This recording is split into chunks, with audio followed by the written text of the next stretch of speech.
ഭൂതക്കണ്ണാടി എന്ന സിനിമയിൽ മമ്മൂക്കയുടെ വിദ്യാധരൻ എന്ന കഥാപാത്രം തൻ്റെതായ ഒരു റിയാലിറ്റി സങ്കല്പിക്കുന്നുണ്ട്. ഇതാണ് ഡെല്യൂഷണൽ ഡിസോർഡർ. എല്ലാ സങ്കല്പങ്ങളും ഡെല്യൂഷണൽ ഡിസോർഡർ ആണോ? എന്തൊക്കെയാണ് symptoms? Persistent fake beliefs or delusions for at least 1 month. അതായത് കണ്ടിന്യൂസ് ആയിട്ടുള്ള ഡെല്യൂഷൻസ് ഉണ്ടാവുക ഒരു മാസത്തേക്ക്. നമ്മുടെ മമ്മൂക്കയുടെ കഥാപാത്രം ആ ഭൂതക്കണ്ണാടിയിൽ കാണുന്ന ആ ഒരു ലോകം ഉണ്ടല്ലോ, അത് അവിടെ തന്നെ വളരുകയും അതിൽ ഓരോ ദിവസവും ജീവിക്കുകയും ചെയ്യുന്നുണ്ട്. ആ ഒരു ലോകത്ത് നടക്കുന്ന സംഭവങ്ങളെല്ലാം ഓരോ ദിവസവും നോക്കുകയും അവിടെ ഓരോ ദിവസവും സംഭവങ്ങൾ ഉണ്ടാവുകയും ചെയ്യുന്നുണ്ട്. ഭൂതക്കണ്ണാടിയിലൂടെ മമ്മൂക്ക കാണുന്ന ആ സാങ്കല്പിക ലോകം ഓരോ ദിവസവും വളരുന്നുണ്ട്. അത് മമ്മൂക്കയ്ക്ക് അനുഭവിക്കാനും സാധിക്കുന്നുണ്ട്.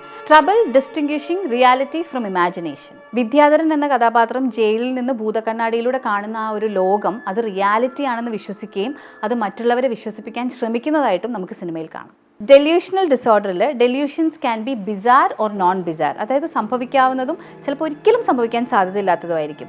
പക്ഷേ ഭൂതക്കണ്ണാടി സിനിമയിൽ നമുക്ക് പ്രേക്ഷകർക്ക് അത് സംഭവിക്കുന്ന കാര്യമാണെന്ന് തോന്നിപ്പിക്കാൻ സംവിധായകനും മമ്മൂക്കയുടെ കഥാപാത്രത്തിനും സാധിച്ചിട്ടുണ്ട്.